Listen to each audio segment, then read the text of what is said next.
يا إلهي أنا وحدي هنا. اتصل بي سامح ليتي معي. ألو. أهلا يا أخو صديقه، أين أنت؟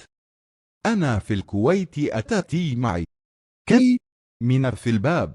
أنا يا أخو صديقه، كيف حالك يا أسامح؟ بخير وبك يوصلك السلام. الله يسلمه. نذهب إلى مطعم حمصفول.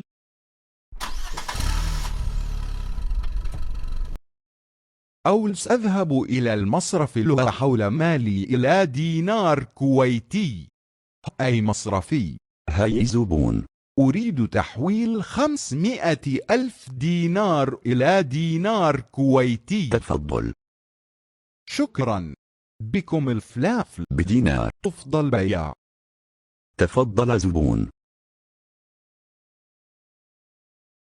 وبعد أسبوع سأعود إلى بلدي أنا ومعك سنعود اللقاء يا كويت. أهلا يا بي، كيف حالك؟ بخير، وكيف حالك في الكويت؟ بخير يا بي، سأذهب لغرفتي وأنام يا للهي، أنا مشتاق إلى غرفتي سأنام.